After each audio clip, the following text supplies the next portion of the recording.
Monsieur le Président de l'Assemblée générale des Nations unies, ici représenté, c'est avec un immense honneur que je m'adresse à vous aujourd'hui pour la première fois depuis que le peuple congolais m'a renouvelé sa confiance en m'élisant pour un second mandat à la tête de notre nation.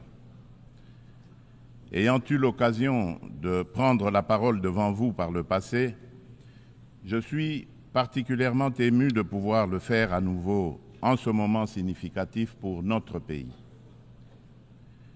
Je tiens à féliciter M. Philémon Yang pour son élection à la présidence de cette 79e session, de même que je rends hommage à vos prédécesseurs pour leur engagement constant au service de cette institution. Le thème de cette session, ne laisser personne de côté, agir ensemble pour faire progresser la paix, le développement durable et la dignité humaine pour les générations futures, résonne particulièrement avec nos aspirations en République démocratique du Congo. Monsieur le Président, Monsieur le Secrétaire général des Nations unies, Mesdames et Messieurs les chefs d'État et de gouvernement, Mesdames et Messieurs les chefs de délégation, le multilatéralisme et le respect d'un système mondial basé sur des règles ont été des piliers essentiels pour soutenir la paix, la sécurité, la santé, la prospérité à travers le monde depuis près de 80 ans. Les Nations unies incarnent ces valeurs fondamentales et demeure un acteur incontournable face aux défis majeurs que l'humanité doit surmonter, qu'il s'agisse de garantir la sécurité, de maîtriser le changement climatique ou de lutter contre la pauvreté. Cette réalité nécessite une coopération multilatérale renforcée. Cependant, le noble idéal des rédacteurs de la Charte des Nations unies, celui de servir d'instrument par lequel tous les pays régulent leur comportement, semble s'effacer. Le socle de la sécurité collective qu'elle a établi vacille. Nous avons la responsabilité de conjuguer nos efforts et de réaffirmer notre engagement envers le multilatéralisme, qui est la clé de solutions véritablement transformatrices face aux défis qui rongent notre monde. Comme l'a si bien exprimé Dag Hammarskjöld, ancien secrétaire général de l'ONU, dont le sacrifice en faveur de la paix en République démocratique du Congo nous rappelle la gravité de notre mission, je cite, « Le but de l'ONU n'est pas d'emmener l'humanité au paradis, mais de le protéger de l'enfer. » Fin de citation. En cette période critique du multilatéralisme, le multilatéralisme revêt une importance cruciale. Il permet de répondre aux menaces communes, de protéger notre planète et de renforcer la société civile ainsi que les droits humains. En effet, nous ne pouvons ignorer la montée alarmante de discours belliqueux et le rétablissement indécent de pratiques d'agressions armées et de pillage des ressources naturelles affectant tous les continents. Le conflit russo-ukrainien qui persiste et continue d'affecter la région n'est qu'une manifestation parmi tant d'autres qui menacent la paix dans le monde. Le Yémen, le Soudan, la Syrie ou encore le terrible drame qui se passe dans la bande de Gaza entrent dans le lot pour lequel le multilatéralisme jouerait pleinement son rôle. Il est impératif d'agir ensemble pour progresser vers la paix, le développement durable et la dignité humaine, garantissant ainsi un avenir meilleur pour les générations futures. Ne laissons personne sur le chemin. Tel est le message clair et pertinent qui inspire la thématique sélectionnée pour orienter les travaux de la 79e session de cette illustre Assemblée. Monsieur le Président, le Pacte pour l'avenir et ses annexes, le Pacte numérique mondial et la Déclaration sur les générations futures, que nous avons adoptés lors du récent sommet de l'avenir, soulignent l'importance d'une collaboration active pour atteindre une vision commune d'un avenir pacifique et prospère. Ces documents représentent un engagement essentiel pour mettre fin aux conflits, lutter contre l'extrême pauvreté et la faim et aborder des défis tels que les déplacements de population, l'immigration clandestine, l'insécurité alimentaire, les pandémies et les risques des nouvelles technologies. Parallèlement, le Pacte mondial numérique se positionne comme un pilier essentiel dans notre quête d'un avenir prospère au cœur de la 4e révolution industrielle où les technologies numériques sont devenues incontournables. Cette transformation numérique représente une occasion sans précédent d'atteindre les objectifs de développement durable d'ici 2030, notamment pour les pays les moins avancés. Elle vise à réduire la fracture numérique et à intégrer les populations non connectées dans des services digitaux à fort impact social. Cependant, pour relever ce défi majeur, inhérent à la révolution du numérique, des réformes globales sont nécessaires, impliquant une réévaluation de l'architecture financière internationale et un financement adéquat. C'est pourquoi la République démocratique du Congo aspire à attirer des investissements pour développer la connectivité en Afrique et appeler à la coopération des partenaires multilatéraux et des opérateurs de télécommunications, avec à la clé un transfert de connaissances. En effet, l'accompagnement au processus de maillage du pays est une solution prometteuse pour relier le sud et le nord du continent, ainsi que relier l'océan Indien à l'océan Atlantique. Cela comprend la formation de partenariats viables autour du projet hydroélectrique du Grand Inga qui vise à répondre à la demande énergétique croissante de notre continent, exacerbée par la prolifération des objets connectés. De plus, il est essentiel de renforcer la traçabilité des minerais stratégiques, indispensables aux équipements technologiques, afin d'assurer une exploitation responsable et durable de nos ressources. Par ailleurs, la pleine participation et l'engagement des jeunes, tant des filles que des garçons, sont également primordiaux pour bâtir une société durable et inclusive.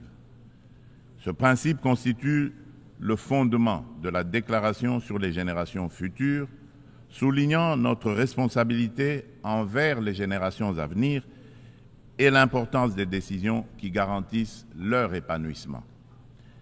Pour l'Afrique, sa jeunesse représente un atout majeur pour sa prospérité future. Investir dans l'éducation, notamment dans les domaines STEM, sciences, technologies, ingénierie et mathématiques, et créer des environnements propices à l'innovation est crucial. Il est essentiel de remédier à la déconnexion entre une population jeune en forte croissance et le marché de l'emploi en fournissant les compétences nécessaires à leur intégration. Monsieur le Président, la situation dans l'Est de la République démocratique du Congo est particulièrement préoccupante. La résurgence du groupe terroriste du M23, soutenu par le Rwanda, a provoqué une crise humanitaire sans précédent avec près de 7 millions de déplacés internes. Cette agression constitue une violation majeure de notre souveraineté nationale. Nous appelons la communauté internationale à condamner fermement ces actes et à imposer des sanctions ciblées contre le Rwanda pour son rôle déstabilisateur et néfaste. Nous exigeons le retrait immédiat et inconditionnel des troupes rwandaises de notre territoire. Bien que les récentes initiatives diplomatiques, telles que les pourparlers de Luanda, soient encourageantes, elles ne doivent aucunement occulter l'urgence de cette action essentielle. La République démocratique du Congo s'engage activement à établir une paix durable dans l'est du pays et à promouvoir le développement économique ainsi que le bien-être social des communautés meurtries par ce conflit armé.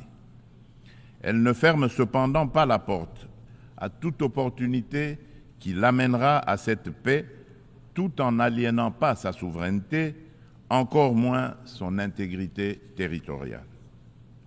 Dans cette optique, elle est résolument engagée dans la mise en œuvre de la feuille de route adoptée dans le cadre du processus de Luanda, que je soutiens fermement, qui promeut un dialogue de haut niveau visant à restaurer la confiance entre la République démocratique du Congo et le Rwanda, tout en minimisant le risque de crise sécuritaire actuelle, que la crise sécuritaire actuelle ne dégénère en conflit régional. En outre, mon pays demeure ouvert à toute autre initiative de nos partenaires qui concourrait à l'atteinte de cet objectif noble de paix. La République démocratique du Congo réaffirme sa ferme volonté de garantir une paix durable. Sous mon impulsion, nous sommes résolus à poursuivre la mise en œuvre du programme de désarmement, démobilisation, relèvement communautaire et stabilisation, le PDDRCS en sigle, clé de notre stratégie nationale pour désarmer, démobiliser et réintégrer les combattants en leur offrant des perspectives économiques viables et durables, tout en stabilisant les zones touchées par les conflits. En assurant une transition post-MONUSCO, nous priorisons essentiellement le rapatriement des combattants étrangers. Le PDDRCS est un levier crucial pour la paix en République démocratique du Congo et j'invite nos partenaires et amis à le soutenir. Par ailleurs, des milliers de victimes du génocide pour des gains économiques en République démocratique du Congo, en abrégé Génocost, continuent de subir les conséquences dévastatrices d'un passé marqué par la violence et l'impunité. Reconnaître et traiter les effets de cette stratégie est crucial pour favoriser le rétablissement et la reconstruction des communautés touchées.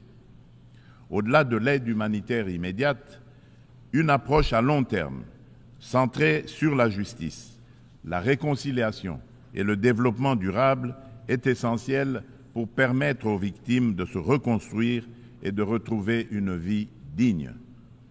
C'est pourquoi le gouvernement de la République démocratique du Congo a décidé d'institutionnaliser la journée du 2 août, journée du Génocost, dédiée aux victimes des crimes odieux perpétrés par des rebelles soutenus par des multinationales et des États de la région.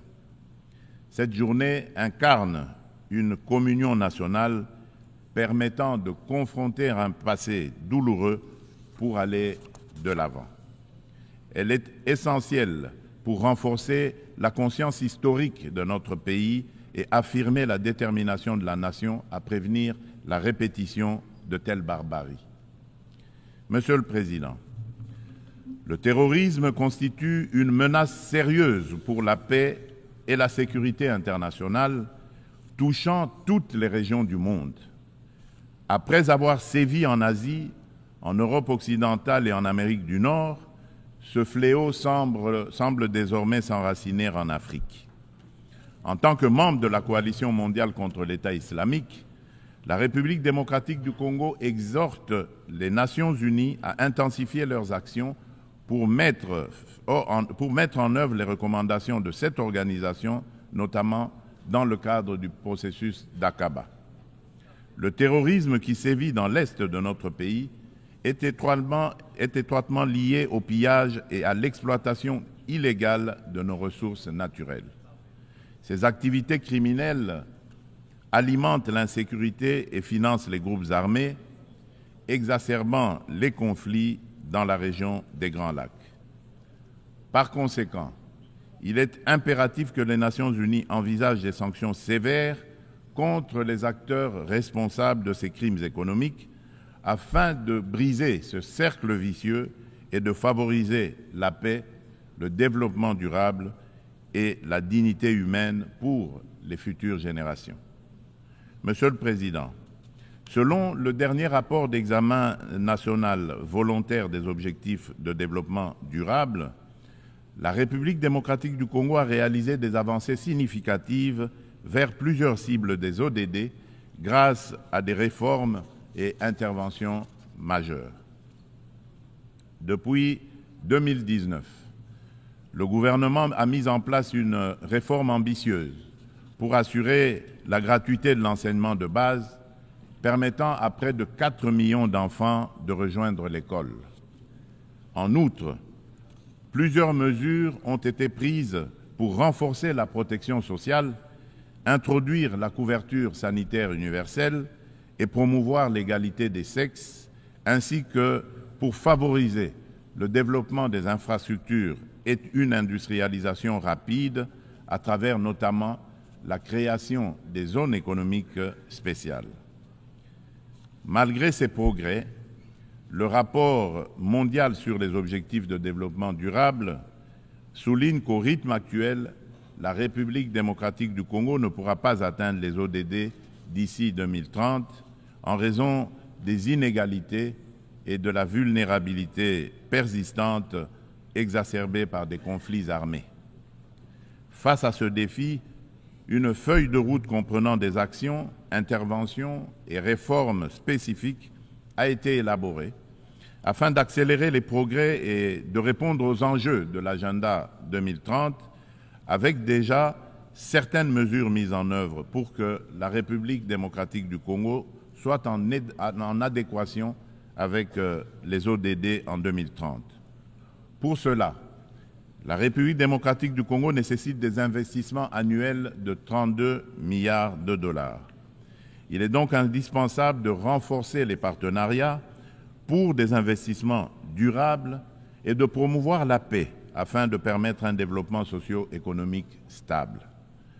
Au registre des réponses mondiales aux défis climatiques et la promotion des énergies renouvelables, la République démocratique du Congo, qui a déjà affirmé son engagement en faveur d'une action climatique ambitieuse, souligne l'importance cruciale d'un soutien financier et technique accru afin de renforcer ses efforts pour atteindre les objectifs de l'accord de Paris.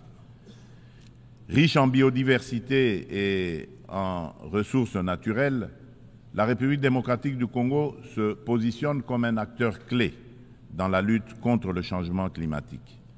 Les initiatives engagées pour réduire les émissions de gaz à effet de serre se concentrent sur 4 secteurs stratégiques: l'agriculture, la foresterie, l'énergie et la gestion des déchets.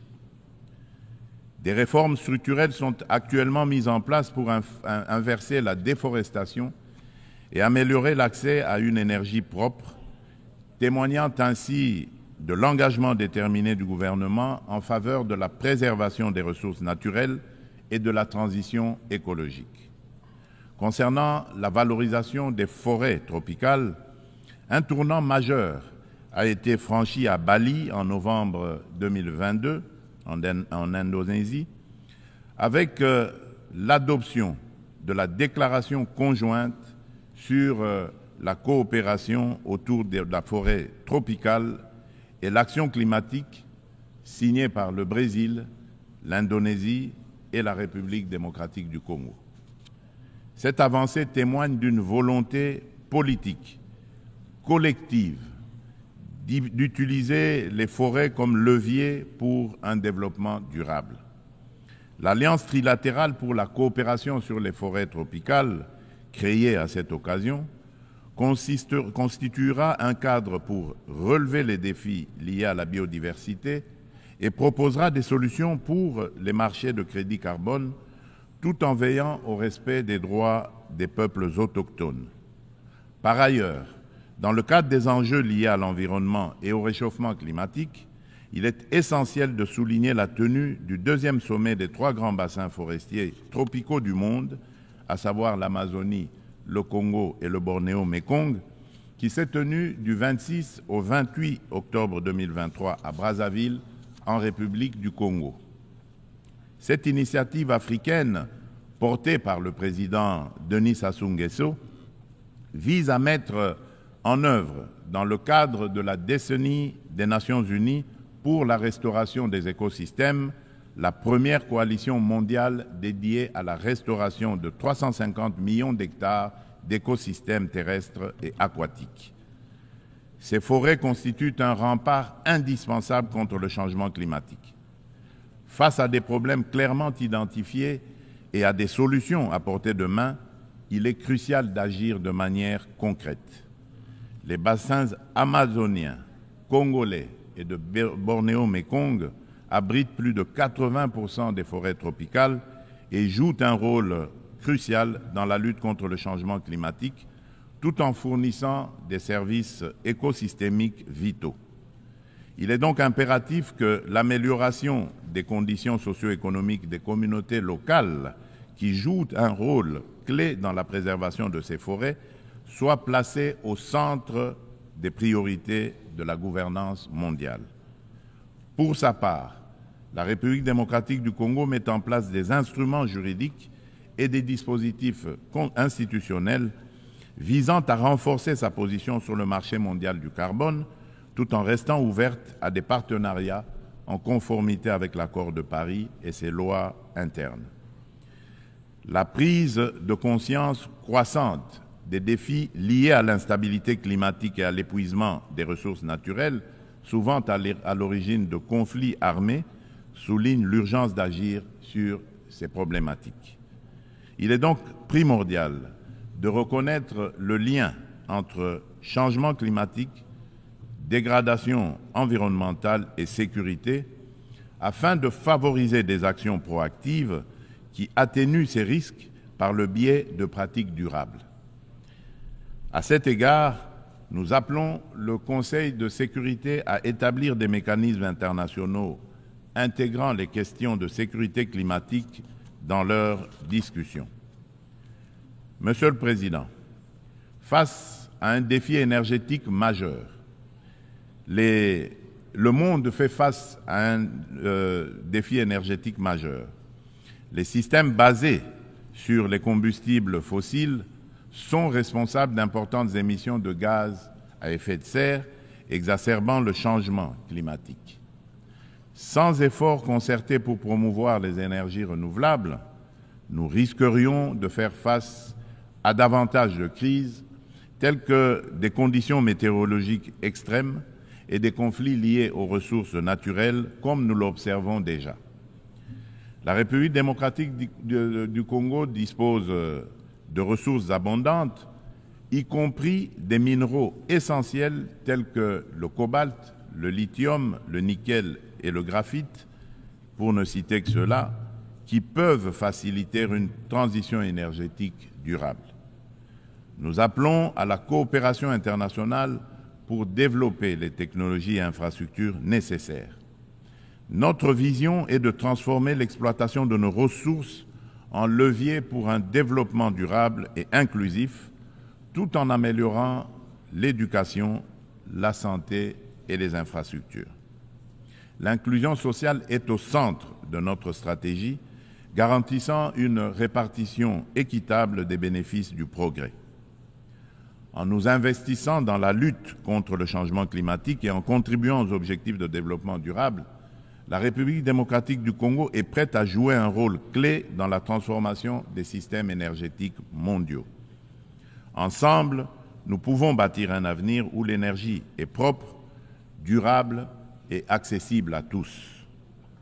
Monsieur le Président, j'aimerais également aborder la question cruciale de la parité hommes-femmes. Bien que la participation égale des femmes et des hommes à la vie politique soit internationalement reconnue, il subsiste dans la pratique un fossé entre l'égalité juridique et la réalité dans l'exercice du pouvoir. Les préoccupations des femmes méritent d'être intégrées dans les décisions majeures qui touchent notre société. En République démocratique du Congo, nous sommes déterminés à changer les mentalités pour surmonter les barrières sociétales qui freinent l'épanouissement des femmes. Il est essentiel d'impliquer les hommes dans ce processus afin de transformer la dynamique sociale et de valoriser leur rôle dans le succès des femmes. Au niveau national, la Constitution congolaise consacre la parité. Aussi, le gouvernement a mis en place une stratégie de lutte contre les violences basées sur le genre, axée sur la prévention, la protection et la réparation des victimes. Cette stratégie se traduit par le Fonds national de réparation pour les victimes des violences sexuelles liées au conflit et de crimes contre la paix et la sécurité de l'humanité, en abrégé le FONAREV. La législation en cours vise à garantir cette protection. Il convient de souligner les progrès significatifs réalisés en matière de participation des femmes à la prise de décision, avec la nomination pour la première fois dans notre histoire d'une femme comme première ministre et chef du gouvernement.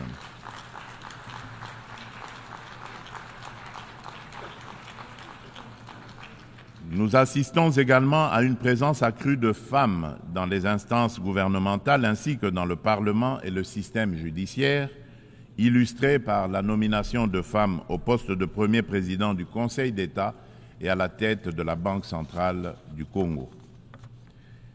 Monsieur le Président de l'Assemblée générale des Nations unies, Monsieur le Secrétaire général des Nations unies, Mesdames et Messieurs les chefs d'État et de gouvernement, Mesdames et Messieurs les chefs de délégation, Monsieur le Président, dans cet élan de progrès, il est impératif que la communauté internationale, sous l'égide des Nations unies, continue d'accompagner ces dynamiques en se réinventant face aux défis du monde actuel. Pour maintenir la confiance de la communauté internationale, l'Organisation des Nations unies doit prouver sa capacité à s'adapter aux évolutions contemporaines et à les surmonter de manière efficace et responsable.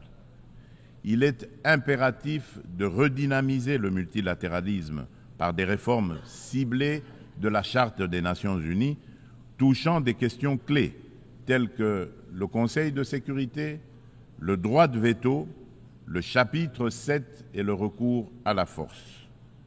Néanmoins, cela ne suffira pas. La coordination et la coopération entre les différentes institutions et agences des Nations unies doivent également être renforcées. De nombreux enjeux globaux sont souvent abordés de manière redondante dans différents forums, parfois sous des angles contradictoires, tandis que d'autres problématiques restent entièrement négligées, chaque bureaucratie internationale cherchant à défendre son existence propre. À cet égard, tout en saluant l'appui des États-Unis, je réitère avec fermeté, au nom de l'ensemble des pays africains, la requête de création de 2 sièges permanents au Conseil de sécurité des Nations unies pour les pays africains.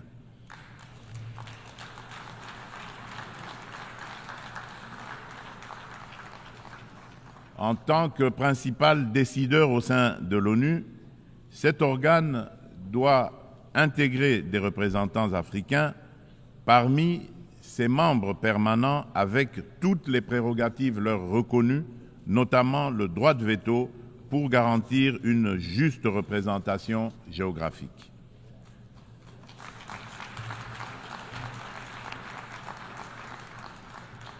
Il s'agit là d'une question de justice pour un continent dont le rôle dans les affaires internationales ne cesse de croître. Nous, Africains, tenons cette exigence avec la plus grande détermination.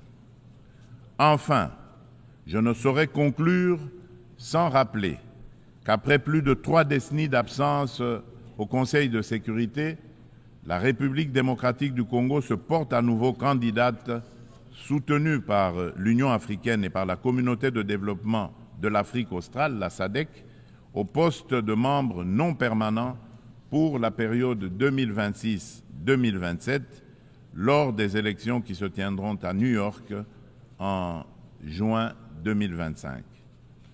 La République démocratique du Congo a déjà occupé cette fonction entre 1982 et 1983, 1990 et 1991, période durant lesquelles elle a œuvré pour la promotion de la paix, de la sécurité et de la stabilité en Afrique et dans le monde. Une fois élue, la République démocratique du Congo entend jouer un rôle proactif au sein du Conseil de sécurité, participant à la revitalisation de la Charte des Nations Unies et contribuant de manière constructive aux débats et aux actions qui en découlent. Mon pays sollicite donc le soutien de tous les États membres en vue de son élection. En ces temps où le multilatéralisme est mis à l'épreuve, la République démocratique du Congo réaffirme son engagement indéfectible envers la communauté internationale, prête à assumer avec honneur et responsabilité la mission de forger un avenir où la coopération et la paix prévalent sur le conflit et la division. Nelson Mandela a dit, je cite, « Aucun de nous agissant seul ne peut atteindre le succès ». Fin de citation. Ainsi, nous tendons la main à chacun de vous, partenaires de longue date et nouveaux alliés, pour écrire ensemble ce chapitre crucial de notre histoire collective. Ensemble, faisons de notre monde un lieu où chaque nation, grande ou petite, peut prospérer dans la dignité et dans la sécurité. Je vous remercie.